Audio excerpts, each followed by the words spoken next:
बिस्मिल्लाहिर्रहमानिर्रहीम अल्हम्दुलिल्लाहि रब्बिल आलमीन वस्सलातु वस्सलामु अला सय्यिदिल अंबियाइ वल मुरसलीन मुहम्मदिन व आलिहि व सहबिहि अजमईन अम्मा बअदु फ़अऊज़ु बिल्लाहि मिनश शैतानिर रजीम बिस्मिल्लाहिर्रहमानिर्रहीम व इन ताइफ़तानि मिनल मुअ्मिनीना इक़्ततलू फ़अस्लिहू बैनहुमा फ़इन बग़त इहदाहुमा अलल उख़रा फ़क़ातिलुल लती तबग़ी हत्ता तफ़ीअ इला अम्रिल्लाह फ़इन फ़ाअत फ़अस्लिहू बैनहुमा बिल अदलि व अक़सितू इन्नल्लाह युहिब्बुल मुक़सितीन इन्नमल मुअ्मिनून इख़्वतुन फ़अस्लिहू बैन अख़वैकुम वत्तक़ुल्लाह लअल्लकुम तुरहमून। सदक़ल्लाहुल अज़ीम। अज़ीज़ बुज़ुर्गों, आदाब-ए मुआशरत के ताल्लुक़ से आज की ये 18वीं मजलिस है। इस मजलिस का उन्वान ये है, बाज़ मरतबा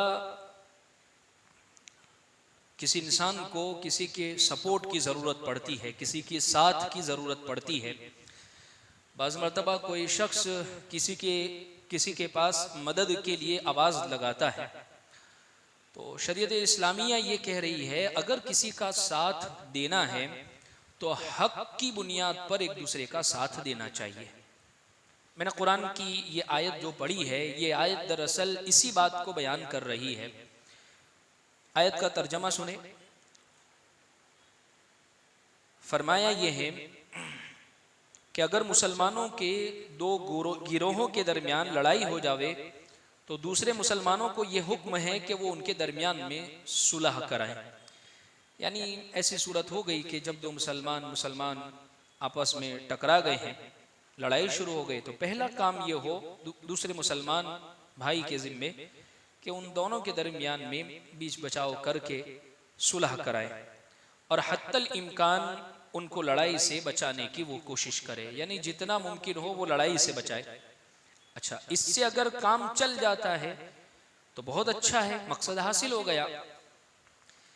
लेकिन अगर इससे काम नहीं बनता है तो अल्लाह आगे फरमाते हैं फ़इन बग़त इहदाहुमा अलल उख़रा, यानी अगर कहने सुनने से लड़ाई बंद नहीं हो रही है, सुलह की कोई सूरत नजर नहीं आ रही है, तो उस वक्त ये देखो कि उनमें से कौन मजलूम है और कौन जालिम है, यानी कौन ज्यादती कर रहा है और किस पर ज्यादती हो रही है। अगर ये बात वाज़े हो गई कि एक गिरोह ज्यादती कर रहा है और जुल्म का इर्तिकाब कर रहा है, तो ऐसी सूरत में हमारा फर्ज ये बनता है कि मजलूम का साथ देवे और जालिम के खिलाफ आवाज को बुलंद करे। यानी ये कि जब सुलह की कोई सूरत न रहे उस वक्त, खैर ये उस वक्त करते रहे जालिम के खिलाफ जब तक कि वो अल्लाह के हुक्म की तरफ वापस लौट नहीं आता है, यानी वो सुलह नहीं कर लेता है, अपनी गलती का एहसास उसको नहीं हो जाता है, वहां तक जालिम का साथ देना है। इस आयत में अहादीस की रोशनी में दो बातें समझ में आती है। एक ये कि कुरान ने सारा दारोमदार इस बात के ऊपर रखा है कि ये देखो हक पर कौन है और मजलूम कौन है, यानी इस बात की तरफ इशारा किया गया है कि अगर साथ देना है तो इस बुनियाद पर मत दो कि जैसे ज़माने जाहिलियत में ये बात और ये तसव्वुर था कि चूंकि ये मेरी बिरादरी का है, ये मेरी नस्ल का है, ये मेरे ख़ानदान का है, ये मेरा रिश्तेदार है, इससे मेरा एक ताल्लुक है, लिहाजा इस वजह से मैं इसका साथ दूं।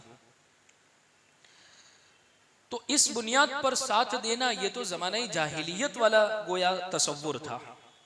नबी करीम सल्लल्लाहु अलैहि वसल्लम ने हज्जतुल वदा के मौके पर यह बात साफ इरशाद फरमा दी कि जाहिलियत के तमाम बातों को मैं अपने पैर के नीचे रौंदता हूं। लेकिन अफसोस यह है कि आज भी अगर किसी शख्स का किसी के साथ अगर मसला हो गया, तो अगर वो हमारा रिश्तेदार है, अगर हमारा उससे ताल्लुक है, तो बस उसके साथ ही हमें खड़ा होना है। ये नहीं चाहे कि ये जो शख्स है किसी के साथ जुल्म करके आया है, किसी के साथ ज्यादती करके आया है, भाई बस नहीं, एक रिश्तेदारी का ताल्लुक है, इस रिश्तेदारी की वजह से इसका साथ निभाना है। हदीस में हुजूर ने फरमाया ला हिल्फ फिल इस्लाम, ज़माने जाहिलियत में अलग अलग कबीले होते थे और कबीलों के दरमियान में बाज़ मरतबा मुआहदे होते थे, अहदो पैमान होता था कि भाई हम आपका हर कीमत में साथ देंगे। वो कबीले आपस में ये अहद करते थे। लेकिन जब इस्लाम आया तो इस्लाम ने ये गुंजाइश ख़त्म कर दी। यानी एक मोमिन का काम यह है कि हर हाल में साथ नहीं होगा, हक पर कौन है उस वजह से साथ दिया जाएगा। ये नहीं कि जालिम का भी साथ दिया जावे। हाँ, जालिम का साथ दिया जाएगा। एक हदीस में हुजूर ने बड़ा अजीब जुमला फरमाया, उनसुर अखा का जालिमन औ मजलूमा, कि अपने भाई की मदद करो, साथ दो, चाहे वो जालिम हो कि मजलूम हो। सहाबा को बड़ा ताज्जुब हुआ कि हुजूर मजलूम का साथ तो समझ में आता है कि उस पर जुल्म हुआ, लेकिन आपने फरमाया कि जालिम का साथ दो, जालिम की मदद करो। तो प्यारे आका सल्लल्लाहु अलैहि वसल्लम ने बात इरशाद फरमाई कि जालिम की मदद दरअसल उसको जुल्म से रोक देना है, ये नहीं कि उसके जुल्म में शरीक हो जावे। जैसे मिसाल के तौर पर अगर वो किसी पर जुल्म कर रहा है तो उसको समझा कर, क्योंकि देखिए उस जुल्म की वजह से वो जहन्नम का मुर्तकिब हो रहा है, आखिरत की तबाही का मुर्तकिब हो रहा है, वो आखिरत के वबाल की तरफ जा रहा है। अब उसको जुल्म से रोक कर उसकी आखिरत खराब होने से बचाना, ये उसकी आखिरत के अच्छे करने पर मदद करना है, तो जालिम की मदद इस तरीके पर की जाएगी। खैर, आयत ने ये उसूल बयान कर दिया कि एक इंसान ये देखे कि कौन जालिम है कौन मजलूम है। अगर जालिम अपने जुल्म से बाज नहीं आता तो फ़र्ज ये बनता है कि उसको समझाया जावे, उस पर सख्ती की जावे, यहाँ तक कि वो अल्लाह के हुक्म की तरफ लौट आवे। और अगर वो अल्लाह के हुक्म की तरफ लौट आता है, यानी तुम्हारी बात मानकर जुल्म छोड़ देता है, तो फिर उस सूरत में दोनों फरीकों के दरमियान सुलह करवा दी जावे। क्योंकि देखिए जालिम ने जुल्म तो रोक दिया है और जुल्म से बाज आ तो गया है, लेकिन बाज मरतबा ये होता है कि दोनों फरीकों के दिलों में कुछ कदूरत, कुछ मैल, कुछ गुस्सा, कुछ नफरत वो बाकी रहती है। उसको दूर करने की कोशिश करनी चाहिए। जब दोनों के दरमियान में जाहिरी तौर पर लड़ाई ख़त्म हो गई है, सुलह हो गई है, तो अब दूसरे मुसलमानों की ये जिम्मेदारी बनती है कि उनको यहाँ तक समझाई जावे कि भाई आप भी अपने दिल में से ये बात निकाल दीजिए। हो सकता है, देखिए मसल और मिसाल बड़ी मशहूर है कि ताली एक हाथ से नहीं बजती है। जालिम ने चाहे जुल्म किया होगा, लेकिन मजलूम ने कहीं ना कहीं थोड़ी सी बात तो कुछ ना कुछ कह दी होगी, वरना लड़ाई बढ़ती ही नहीं कि अगर मजलूम के जुबान से कुछ जुमला निकला ही नहीं होता तो और हो सकता है कि अगर नहीं भी निकला है तो फिर भी जालिम को तो ये समझाने की और मजलूम के दिल में कोई बात पैदा ना हो, उसको भी समझाने की यहाँ कोशिश की जाएगी। और उसकी वजह यह है इन्नमल मुमिनूना इख्वा, कुरान ने ये कह दिया कि तमाम मुसलमान जो है वो आपस में भाई भाई है। यानी जो शख्स अल्लाह पर, अल्लाह के रसूल पर और आखिरत पर ईमान रखता है, उसको ये चाहिए, प्यारे आका ने हज्जतुल वदा के मौके पर फरमाया कि वो ये तमाम जाहिलियत की चीज़ों को ख़त्म कर देवे।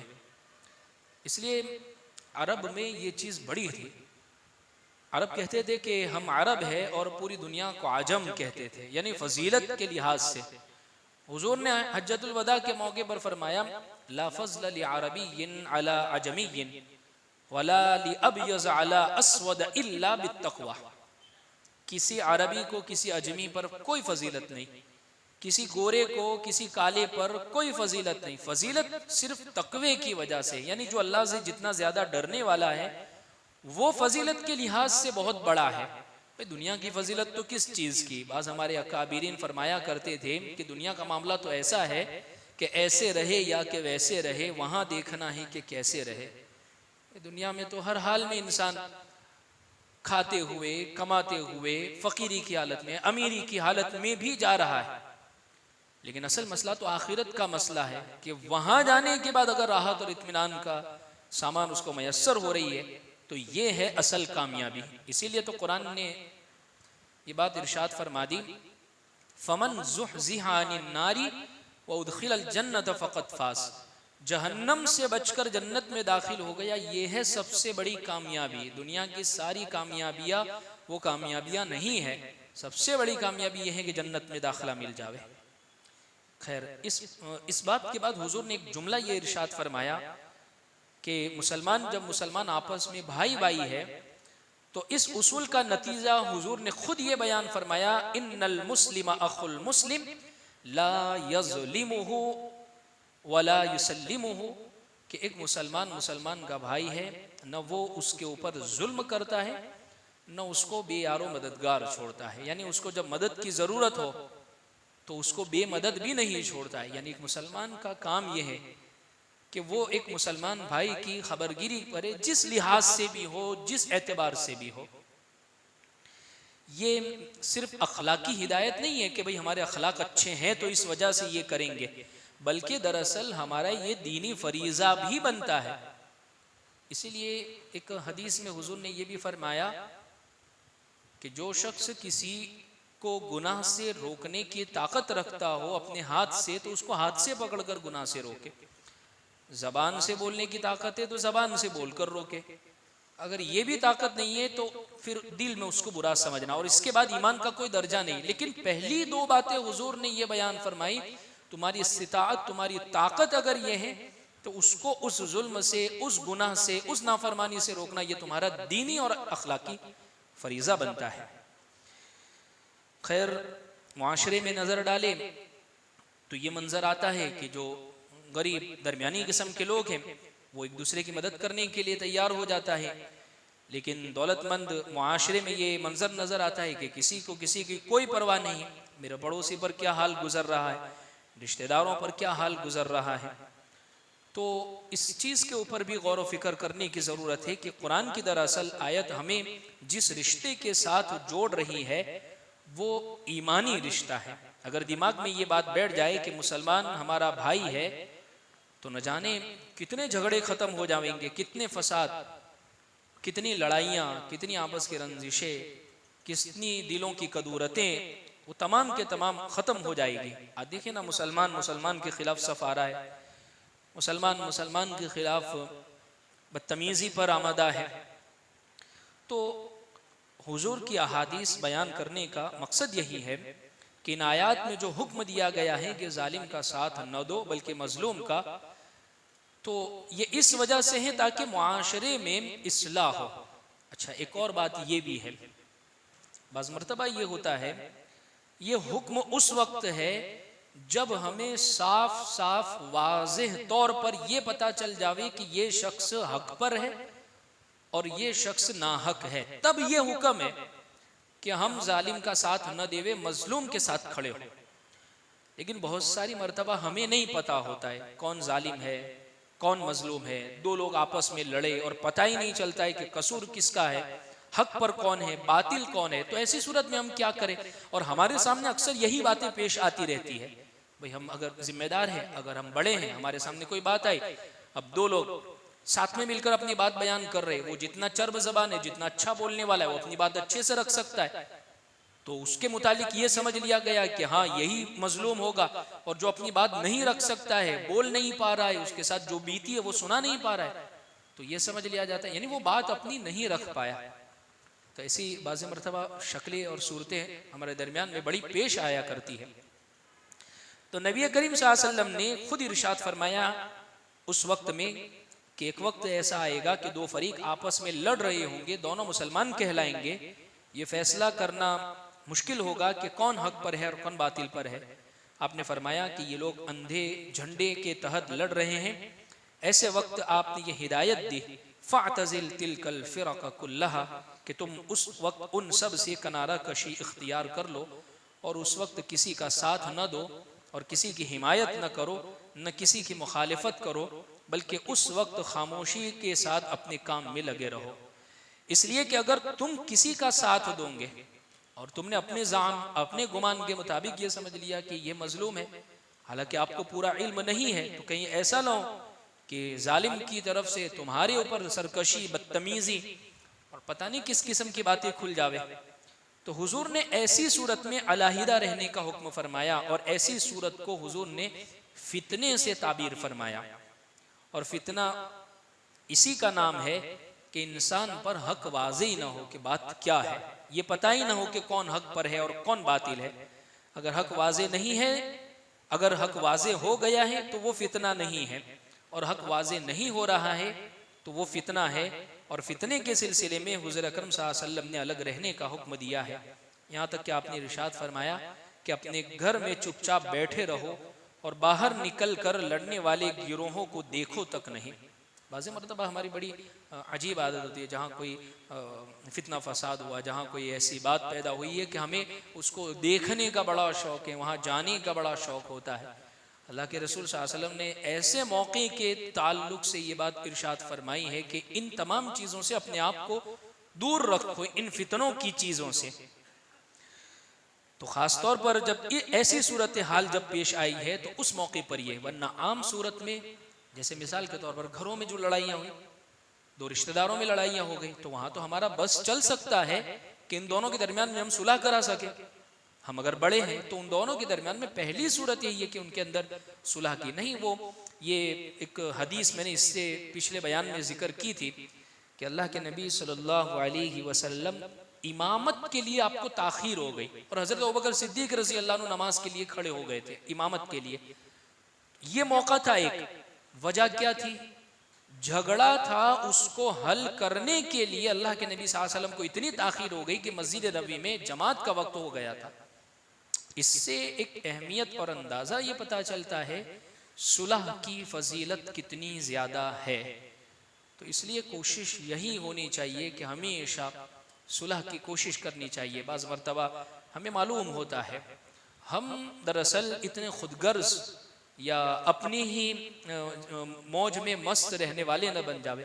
बाज़ मरतबा हमें इल्म होता है किसी बात का, हम जानते हैं कि यहाँ लड़ाई है, यहाँ फितना है, यहाँ झगड़ा है, यहाँ दो लोगों के दरमियान में मुसालहत की सूरत बन सकती है और यहाँ मेरे बोलने से काम दुरुस्त हो सकता है। तो एक मुसलमान की ये जिम्मेदारी बनती है कि वहाँ दखील बने, वहाँ सालिस की हैसियत से बैठे, वहाँ लवात की हैसियत से बैठे। इसलिए कुरान ने कहा व इन खिफ्तुम शिक़ाक़ बैनिहिमा फ़बाअसू हकमम मिन अहलिही व हकमम। यहाँ कितने समाज के अंदर मियाँ बीवी के झगड़े, कितनी बच्चियाँ, कितनी लड़कियाँ वो अपने घरों में बैठी हुई है, शौहर उन्हें बिठा दिया अपनी खुद की वजह से, मियाँ बीवी के झगड़े की वजह से। बाज़ ऐसे घरों को जो हम जानते हैं कि मेरे बोलने की वजह से यहाँ ये घर बस जाएगा, वहाँ बोलना, वहाँ सुलह कराना, इस आयत की वजह से हमारा एक दीनी और अखलाकी फरीज़ा है, हमारे मुसलमान होने की दलील है। अगर हम ऐसी जगह पर भी अगर घर बनाने की फ़िक्र नहीं कर रहे हैं तो सिर्फ अल्फाजी मुसलमान और ज़ाहिरी मुसलमान होने का क्या फ़ायदा है। इसीलिए प्यारे आका सल्लल्लाहु अलैहि वसल्लम तो बाकायदा मस्जिद नबवी में अक्सर टटोलते थे, इन बातों को देखते थे हुजूर कि भाई आज वो फजर की नमाज में नजर नहीं आए, वो कहाँ है, क्या मसला हो गया। हज़रत अब्दुर्रहमान बिन औफ से पूछ रहे हैं कि भाई ये कपड़े पर क्या लगा हुआ है, और इसके अलावा बहुत सारे सहाबा किराम, भाई ये घर किसका बना हुआ है, और कहीं अल्लाह के नबी सल्लल्लाहु अलैहि वसल्लम तशरीफ ले गए तो कोई वाक़िया, यानी कोई बात पहुंचाई नहीं गई थी। हुजूर को बड़ा नहीं बनाया गया था कि हुजूर वैसे भी सहाबाई किराम और पूरी दुनिया के बड़े हैं, लेकिन हुजूर के सामने बाकायदा मसला पेश नहीं किया गया था और बहुत सारे मसाइल सामने नहीं आए, लेकिन हुजूर सामने से इस बात की फिक्र करते थे कि इसकी इस्लाह की ज़रूरत है। तो अगर अल्लाह ने अगर हमें एक हैसियत का मालिक बनाया है तो हमारी भी ये जिम्मेदारी बनती है कि हम मुसलमानों के गिरोहों में और ख़ास तौर पर आपस में रिश्तेदारियों में सुलह की फ़िक्र करें। और सुलह और ये इस्लाही मुआशरा और ये आपस की रंजिशें ख़त्म करना, ये इतनी प्यारी चीज़ है कि हम खुद अपनी ज़िंदगियों के अंदर सुकून और इत्मीनान को महसूस करेंगे। अल्लाह से दुआ है अल्लाह हम इन बातों पर अमल की तौफ़ीक़ अता फ़रमावे। व आखिर दावाना अनिल हम्दुलिल्लाहि रब्बिल आलमीन।